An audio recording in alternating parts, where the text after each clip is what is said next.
Has China quietly moved forward? The Arunachal border controversy explained introduction. What if a local community living near the India-China border says that parts of its ancestral land are now under Chinese control?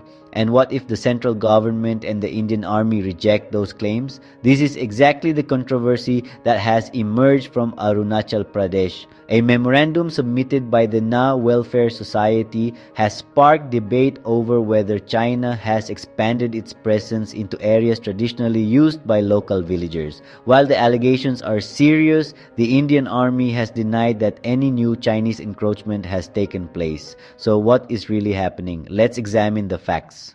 The memorandum. The controversy began when the Na Welfare Society, representing people from villages in Upper Subansiri district of Arunachal Pradesh, submitted a memorandum to the state government.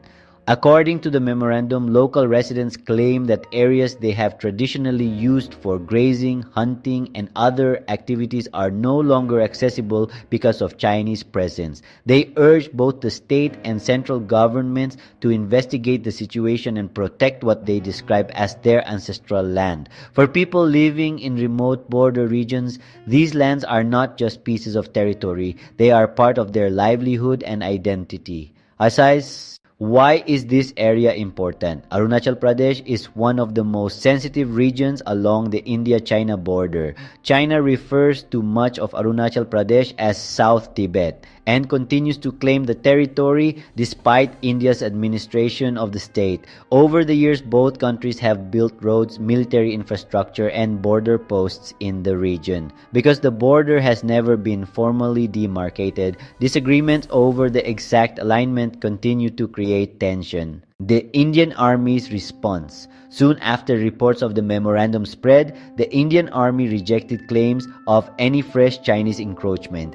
According to the Army, reports suggesting that China had recently occupied Indian territory in this area were incorrect and without factual basis. This response directly contradicted the concerns raised by members of the Na Welfare Society. As a result, two very different narratives emerged.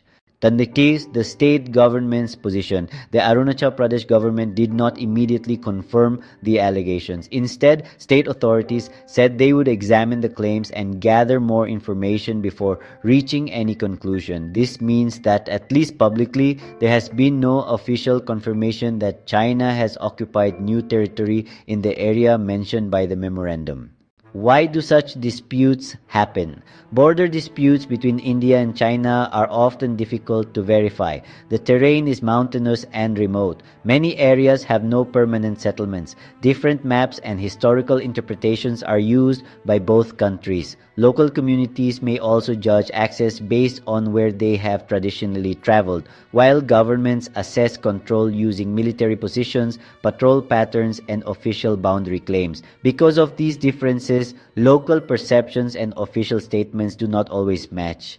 Why this matters? Even if the claims remain disputed, the concerns raised by local communities deserve attention. People living in border villages are often the first to notice changes on the ground. Their observations can provide valuable information to authorities, but they also need to be carefully verified before conclusions are drawn. Border security is not only about soldiers and military posts. It also depends on the confidence of the people who live in these remote regions. The bigger picture, India and China have experienced several border confrontations in recent years, including the deadly Galwan Valley clash in 2020. Since then, both countries have increased military deployments and continued diplomatic talks. Although tensions have eased in some sectors, the broader boundary dispute remains unresolved. Incidents like the Arunachal controversy remind us that uncertainty along the border continues to create political and security challenges. Conclusion.